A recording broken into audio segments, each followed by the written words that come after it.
Bismillahirrahmanirrahim.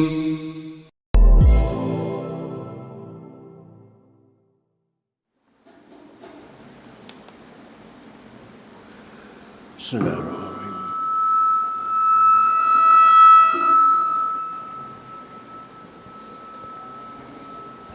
Assalamualaikum warahmatullahi wabarakatuh.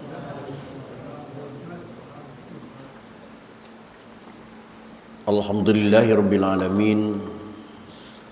Wassalatu wassalamu ala asyrafil anbiya'i wal mursalin.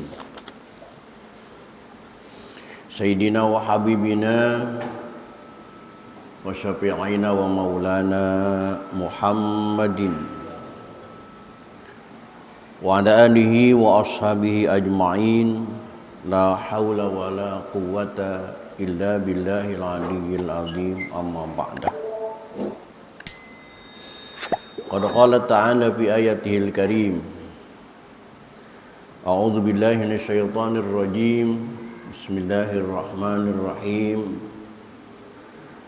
Wa ma khalaqtul jinna wal insa illa liya'budun. Shadaqallahul adzim. Bapak-bapak, segenap pengurus dan jamaah Masjid Jami Hakul Yakin, bil khusus yang hadir taklim pada kesempatan malam ini yang saya hormati dan yang saya muliakan. Mudah-mudahan dengan asbab bertaklim kehidupan kita mendapat kemuliaan dari Allah Subhanahu wa taala. Puji serta syukur mari kita panjatkan kehadirat Allah. Salawat serta salam mari kita terus sanjungkan kehadiran Rasulullah Muhammad sallallahu alaihi wa alihi wasallam. Hadirin rahimakumullah, lanjutan taklim kita pada kesempatan malam ini melanjutkan metodologi fikih dengan kitab Fathul Qarib atau yang tayang di layar, itu kitab Tauhid sebagai syarahnya. Malam ini di kitab yang Bapak pegang yaitu di halaman 163. Di halaman 163 baris kedua dari bawah ada di ujung barisan ada kalimat wa yustahabbu al-insatu yang selama ini sakral dengan hadisnya fala yatakallamanna ahadukum. Kalau ada yang khutbah sama sekali tidak boleh bicara. Ini dalilnya. Apakah betul 100%? Mari kita bongkar hukumnya.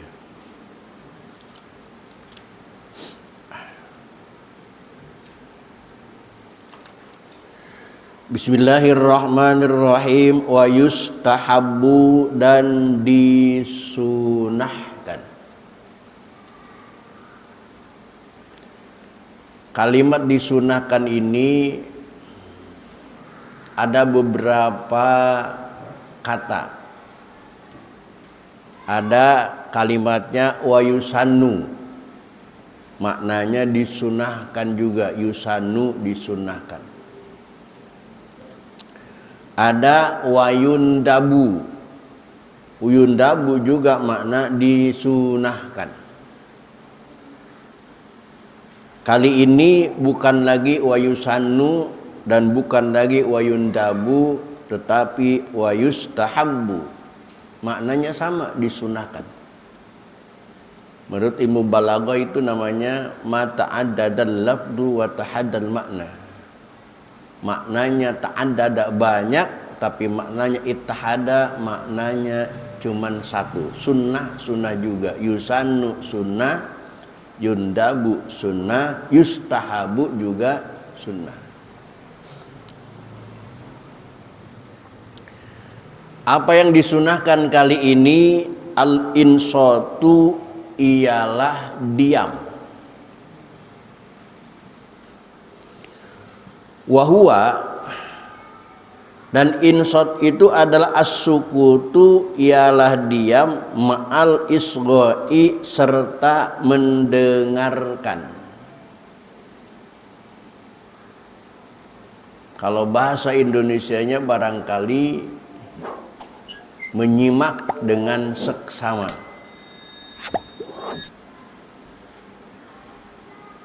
Apakah masuk semuanya apa yang disampaikan oleh khatib walaupun bukan rukun khutbah? Rukun khutbah itu kan 5. Sebenarnya kalau kita baca khatib itu cuma rukun khutbahnya saja, itu nggak sampai 5 menit.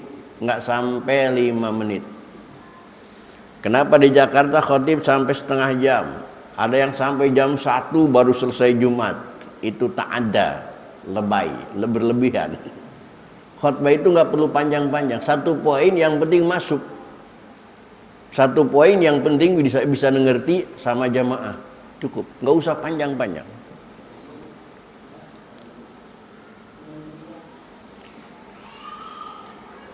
Nah kalau khotibnya panjang, mau nggak mau kita harus nih lihat dia. 5 la yajibu sima'uhu. Bahkan untuk cerita, untuk materi, untuk narasi yang padahal kita tidak wajib mendengarkannya, tetap ketika disampaikan pada mimbar khutbah harus didengarkan dengan seksama. Ini. Padahal kalimat-kalimat itu umpamanya nggak perlu. Tapi karena khatib menyampaikannya di mimbar Jumat, di mimbar khutbah, maka mau tidak mau kita harus Eliswa 5 la yajibu sima'u. Padahal kata-kata itu tidak wajib didengarnya. Bikhilafi mau kana mil hadirin. Fi waqtil khutbati, pada waktu khutbah Jumat.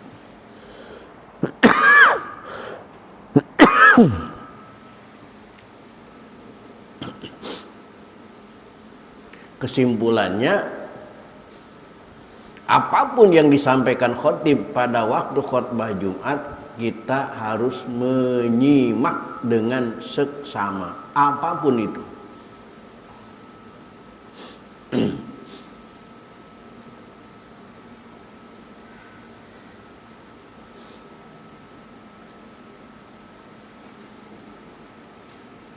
Bahkan lihat di layar Bapak.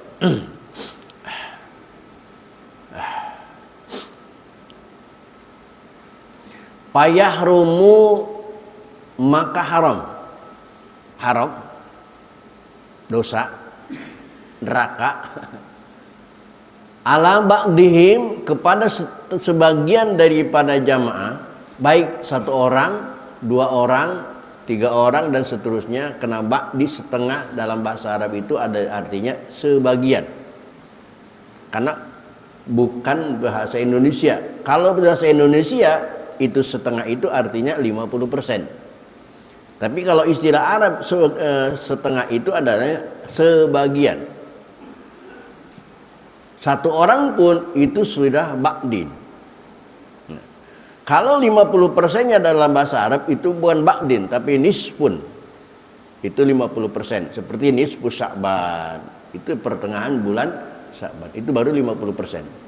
Kalau ba'din itu hanya 1% pun udah sebagian. Nah diharamkan kepada orang ketika mendengar khutbah Jumat, kalamu pautihi, berbicara yang kira-kira dengan pembicaraan dia itu pautasima iruknin, dia tidak menyimak penyampaian khatib dalam rukun khutbah. Itu haram.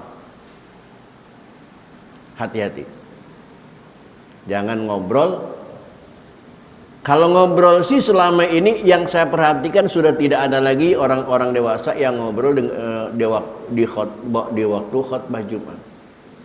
Tapi di atas mimbar saya masih sempat ngelihat ada orang yang main HP, menjawab WA, main HP, nggak tahu apa yang dilakukan. Itu sampai kayaknya menapikan dia kupingnya untuk mendengar narasi khutbah karena saking seriusnya terhadap HP. Tandanya sampai ketika khatib mengatakan kalimat doa, yang lain amin, dia tidak sempat amin karena seriusnya menanggapi HP tadi. Nah ini sudah pauta simai qabulin, pauta simai ruknin. itu sudah menghilangkan pendengaran rukun. Karena doa dalam khutbah itu sudah termasuk rukun. Hati-hati, hati-hati.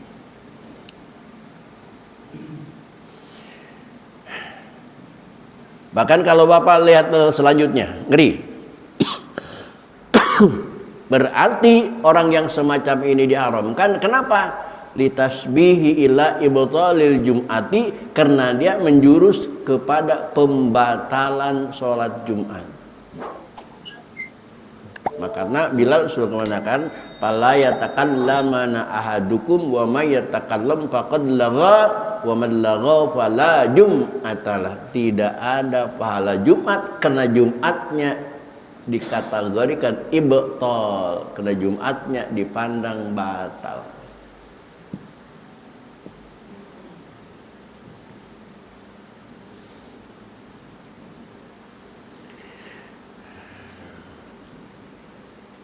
Fi waqtil khutbah ya.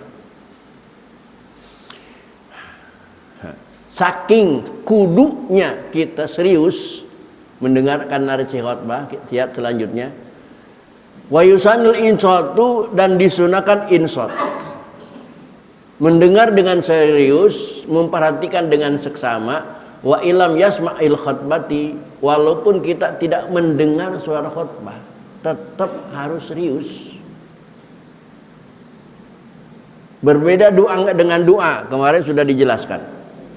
Kalau kita ikut berdoa bersama imam dalam sholat tertentu, ketika imam itu berdoa dengan suara pelan, sampai kita tidak mendengar doanya imam, sampai kita tidak mendengar suaranya imam, itu imam doa apa nggak kedengaran saking pelannya, maka kemarin diajarkan kita sunnah berdoa masing-masing sesuai dengan keperluan masing-masing. Itu dalam doa. Tapi ketika doa itu dipanjatkan oleh imam, diucapkan oleh imam dengan keras, dengan nada lantang, dengan suara yang jelas, maka makmum cukup mengamini doanya imam. Amin, amin, amin. Itu doa. Tapi dalam khutbah, walaupun kita tidak mendengar narasi khutbah, tidak mendengar suara khutbah, tetap harus insot, tetap harus mendengarkan, jangan ngobrol. Minal khilaf.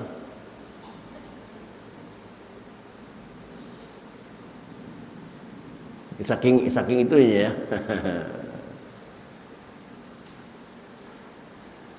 Ini ilmu mahal. Bagaimana kalau sebelum khotib naik mimbar? Lihat di layar. Wala yukrahul kalamu, tidak dimakruhkan kita berbicara qoblal khutbati, sebelum khotib naik khutbah. Silakan, masih ada kesempatan. Baru pengumuman mah masih boleh. Tidak makruh, jangankan haram, makruh juga tidak. Sebelum khotib menyampaikan narasi khutbahnya.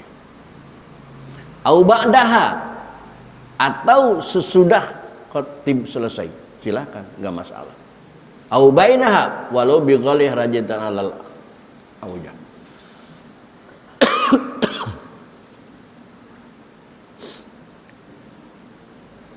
Nah, kita masuk ke ilmu baru nih. Kenapa kering banget tenggorokannya? Wa yustasna minal insoti, dan dikecualikan dari anjuran diam itu umurun madkuratun, beberapa perkara yang tersebut fil mutawwalati, di dalam kitab Mutawwalat. Tapi ada beberapa tindakan bahkan ucapan yang tidak terkena haram, apalagi makruh, yang kita ucapkan selagi khatib menyampaikan khutbahnya, tidak terkena sanksi. Jangankan haram, makruh pun tidak. Ucapan apa itu? Fil Mutawwalati, di dalam kitab yang lembarannya gede-gede. Kitab ini kecil, nggak bisa muat, nggak mampu muat kalimat-kalimat yang diperbolehkan karena kitabnya kecil.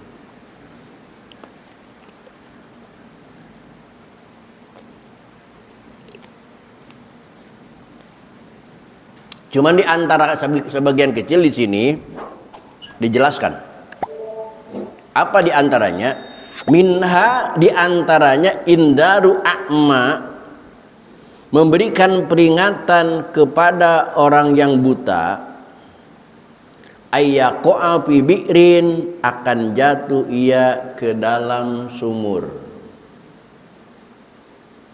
Kita lagi sholat Jumat, kebetulan posisi kita di samping dinding, pinggir jalan, pintu terbuka, persis khotib lagi menyampaikan narasi khotbahnya. Kita melihat orang buta tak tok dengan tongkatnya menuju ke sebuah sumur yang dalam. Seandainya kita tidak ngomong, maka pasti orang buta itu jatuh ke dalam sumur. Maka dalam kesempatan itu dipersilahkan kita memberitahukan kepada orang buta bahwa di depan dia ada sumur dalam. Boleh dan tidak haram, karena diistisna. Namanya istisna itu ikhraju syai'in an hukmin yatanawaluhu ghairuhu, yang tadinya bicara haram menjadi tidak haram.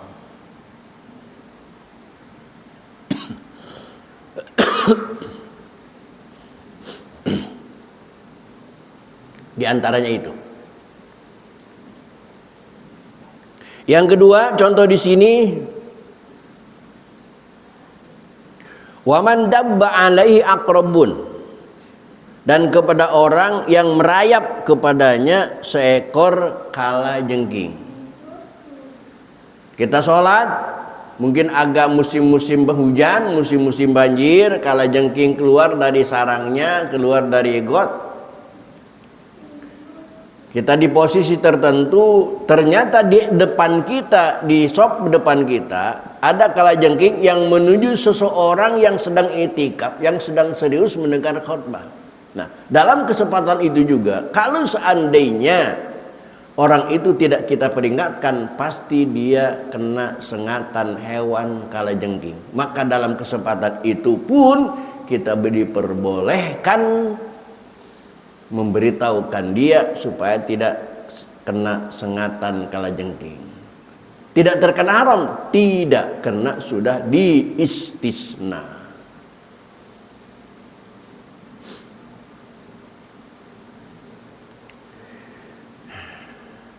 Ilmu barunya yang gak ngaji malam ini gak tahu dia.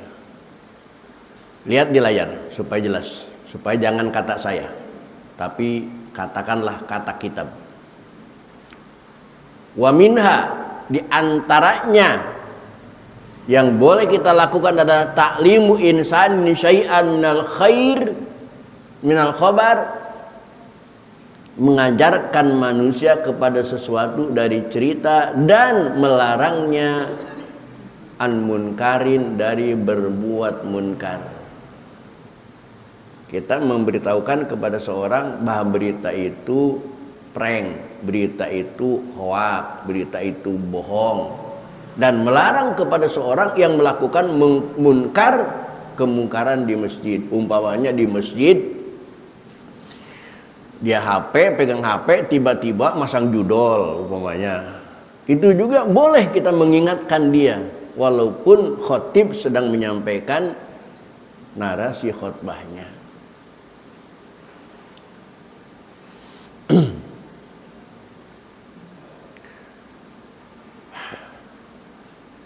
Lagi mendengarkan narasi khutbah dengan serius, tiba-tiba ada orang belakangan masuk masjid dengan mengucapkan salam, assalamualaikum, wa minha, dan diantaranya yang dimaaf, yang diperbolehkan adalah raddus salam, menjawab uluk salam. Boleh. Payajiwu, maka menjawab uluk salam itu hukumnya wajib. Wa in kana ibtida'u makruhan, tapi kalau kita yang salam, kita duduk di masjid mengikuti sholat Jumat, duduknya di pinggir, kemudian ada yang lewat, ternyata itu teman kita, lalu kita yang salam kepada teman, assalamualaikum, padahal kita lagi Jumat, itu hukumnya makruh. Wa minha, di antaranya juga yang tidak membatalkan Jumat, tidak haram, tidak makruh adalah tasmitul atish, menjawab orang yang bersin. Ketika ada orang yang bersin mengatakan alhamdulillahirabbil alamin, kita jawab dengan biasa kalimat yarhamukallah. Itu juga tidak dilarang payajuzu. Nah, karena saking ketatnya larangan ustadz terhadap pembicaraan pada waktu khutbah, sampai kadang-kadang kemarin juga saya kadang-kadang di suatu masjid, ketika saya menyebut membaca salawat Allahumma sholli ala sayyidina wa habibina wa syafiina Muhammad, jarang jamaah yang mau menyambut dengan baca salawat juga. Kenapa? Karena terlalu ketakutan dengan undang-undang bahwa selagi khutbah tidak boleh bicara. Dianggapnya menjawab salam itu juga mungkin, menjawab salawat itu juga bicara. Sehingga banyak jamaah yang ketakutan membaca salawat selagi khutbah. Padahal di sini jelas. Wa minha, di antaranya yang dibolehkan kita bicara adalah as-salatu ala nabi, membaca salat kepada Nabi Muhammad SAW inda sima'i dzikrihi, ketika mendengarkan nama Nabi disebut. Itu tetap sunnah. Ketika khatib menyampaikan Allahumma sholli wa sallim ala sayyidina wa habibina wa syafiina wa maulana Muhammad, disunahkan kita baca salat sallallahu alaihi atau wa sholli wa sallim alaihi. Disunahkan, jangan diam. Karena orang dalam pandangan Rasulullah SAW mengatakan yang paling pelit di antara orang itu bukan tidak mau membantu, bukan tidak mau menolong dengan tenaga, bukan tidak mau menolong dengan dana, tetapi yang dianggap manusia yang pelit oleh Rasulullah adalah orang yang ketika disebut nama Nabi di depannya tapi dia tidak mau membaca salawat. Itu yang paling pelit. Tidak mau membantu mungkin dianggap pelit, tapi bukan paling pelit, karena membantu tetangga perlu dana, perlu tenaga, perlu dan lain sebagainya. Tapi ketika mulut kita membaca salat, perlu biaya apa sih untuk membaca salawat? Tapi kok sulit amat membaca salawat itu, sampai bibirnya berat tidak mau membaca salawat. Yang padahal wa minha as-salatu ala nabi sallallahu alaihi wasallam inda sima'i dzikrihi.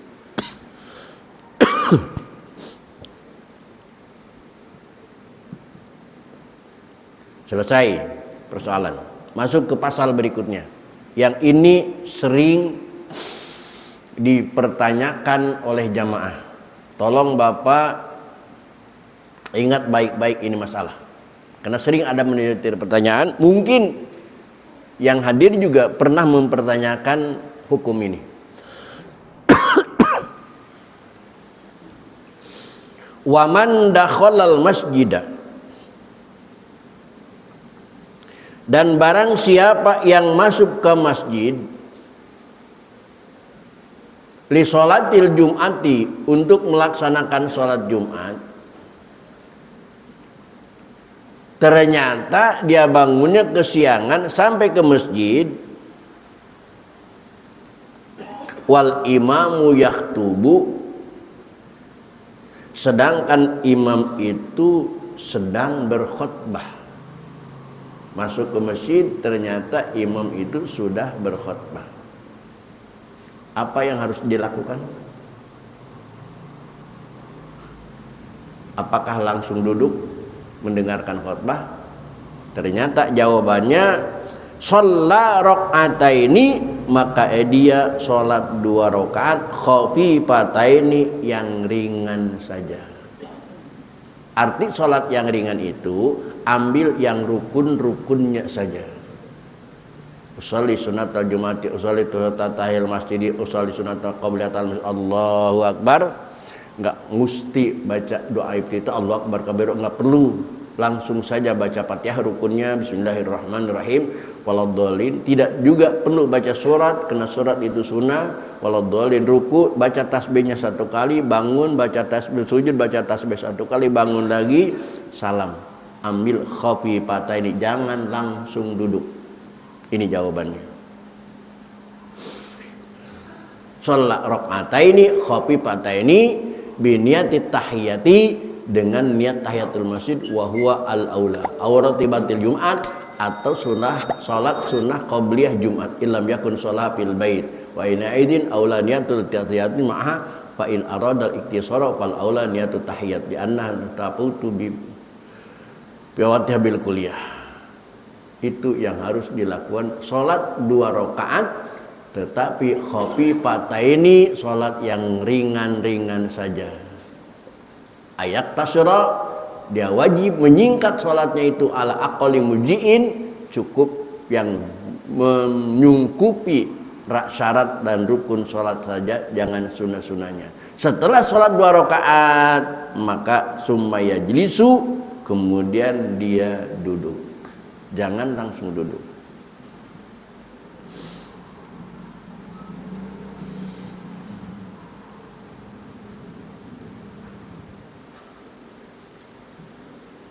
Wa ta'birul musannifu, dan mengungkapkan kiai musannif bidakhola dengan lafaz dakhola,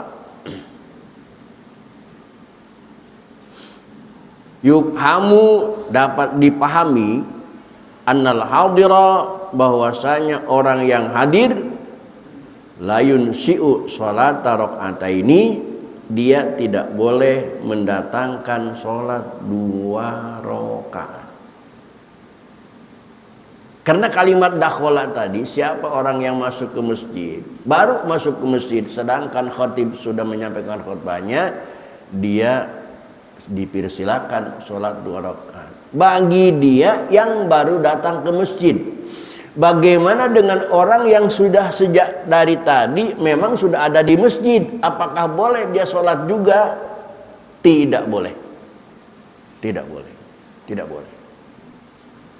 Sudah sejak dari tadi dia di masjid, malah sibuk WA-an, sibuk main HP, sibuk ini itu.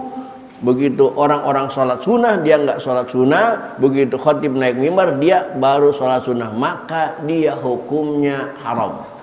Tidak boleh.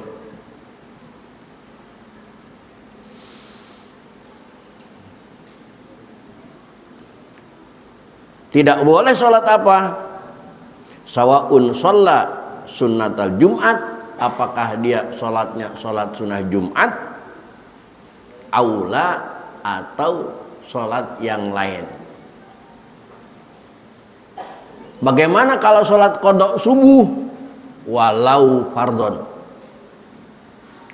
walaupun yang diqodok itu sholat subuh, tapi ketika diqodoknya itu pada waktu khatib menyampaikan khutbah di mimbar,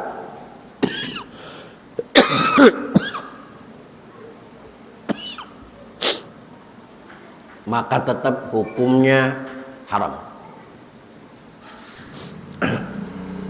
Wa in lam lazimau qada wa fauran, walaupun dia wajib mengqada seketika, patat tadhkirul an, karena dia baru ingat hari itu, baru ingat jam itu bahwa tadi subuh dia tidak sholat subuh, tetap haram.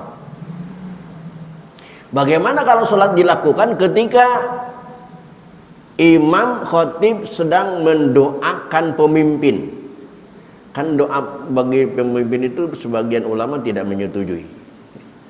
Karena doa khutbah itu doa ukhrawin, doa akhirat. Tapi juga tidak dilarang. Bagaimana ketika dia bersolat sedangkan khatib sedang melaksanakan doa al sultan kepada pemimpin? Tetap itu tidak boleh. Nanti habis Jumat saja.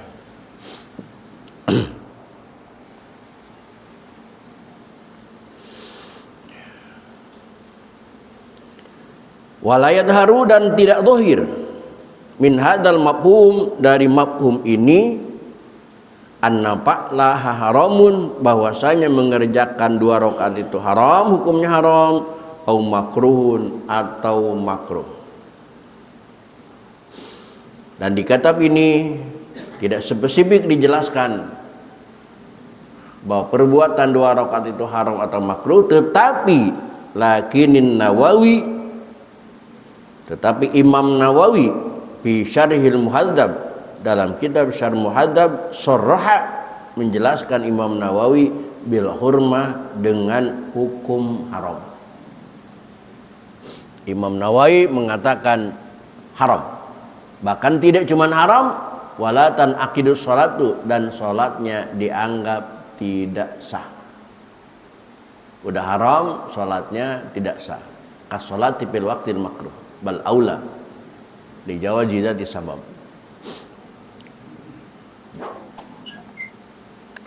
Tetapi wa naqalal ijma, dan telah menukil al ijma dengan ijma ulama. Ijma ulama itu menyangkut 4 madhab. Nah, lihat di layar, a'immatil arba'ati, 4 madhab. Bukan cuman Imam Syafi'i, tapi juga Imam Maliki, Imam Hanafi, Imam Hambali. Satu kata mereka mengatakan alaihi, atas haramnya, anil Mawaridi, diceritakan dari Imam Mawaridi.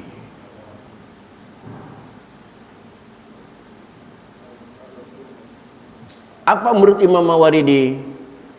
Annahu, sesungguhnya Imam Mawaridi haka, menceritakan al-ijma, bahwa ijma ulama al-a'immatil arba'ati itu, kata Imam Mawaridi, beliau yang 4 ini mengatakan ala hurmatis sholati, sholatnya hukumnya haram, tidak ada buat perlindungan.